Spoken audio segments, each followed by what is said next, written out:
नमस्कार मित्रांनो, तुमचं स्वागत आहे माझ्या किचनमध्ये। तर आज मी बनवत आहे पावट्याचा भात। तर बघूया आपण पावट्याचा भात कसा तयार करायचा आहे। तर पहिल्यांदा मी 2 पळ्या तेल टाकून घेतलेला आहे। यात आपण टाकूया मोहरी चांगली तडतडली नंतर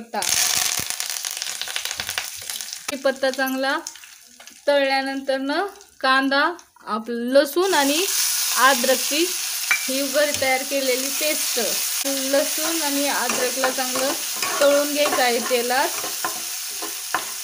तेलात चांगलं तळल्यानंतर त्यात आपण कांदा टाकूया।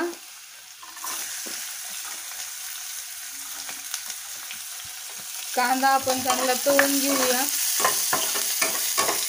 लालसर तळल्यानंतर त्यात आपल्याला टोमॅटो घालायचा आहे। आपला कांदा पण चांगला तळलेला आहे। ह्यात आपण बटाटा आणि टोमॅटो टाकून घेऊया।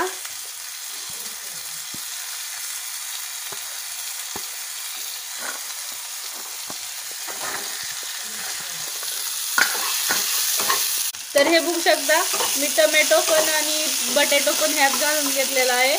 आपण ह्यात आता हे पावटा आहे, हा माझ्या शेतातलाच पावटा आणलेला आहे मी।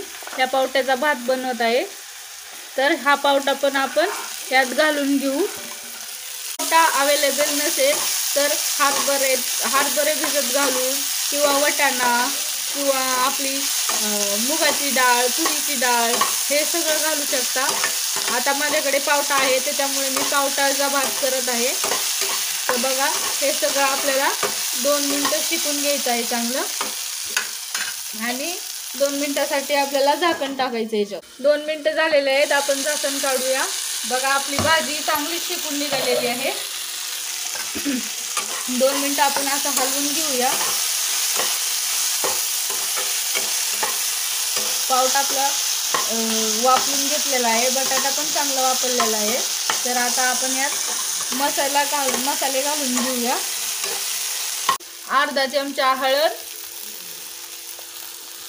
आपला घरचा मसाला थोडासा, आपला हा घरी तयार केलेला बेडगी मिरचीचा मसाला हे आपण घालून घेऊया।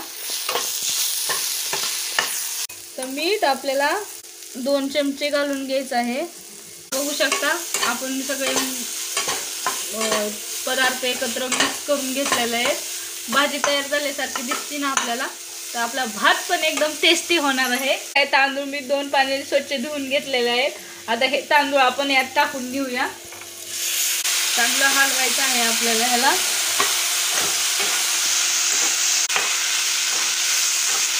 दोन मिनिटं सगळे पदार्थ एकत्र मिक्स झाले पाहिजे असं हलवून घेऊया। पाणी न वरता 2 मिनिटं आपण त्याच्यावर झाकून घेऊया। 2च मिनिटं। बघू शकता 2 मिनिटांनी आपण परत त्याला एकत्र जीव करूया। 1 ग्लास पाणी,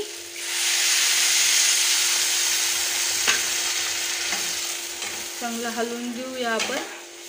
आपला भात पण एकदम टेस्टी आणि चवीदार होणार आहे। तुम्ही पण ही रेसिपी ट्राय करून बघा नक्की। अर्धा ग्लास अजून पाणी ओतते आहे।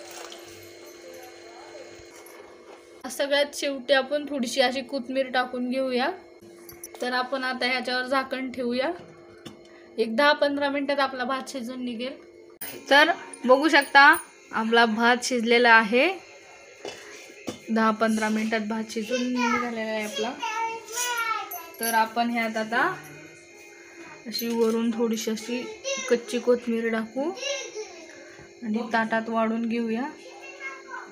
बघा दिसतानीच किती मस्त असा सुगंध पण येतोय आणि छान पण दिसतोय। बघू शकता माझा हा भात शिजलेला आहे। तुम्ही पण माझी ही रेसिपी नक्की ट्राय करून बघा आणि माझ्या चॅनलला सबस्क्राईब करा, शेअर करा, लाईक करा आणि कमेंट करा। धन्यवाद।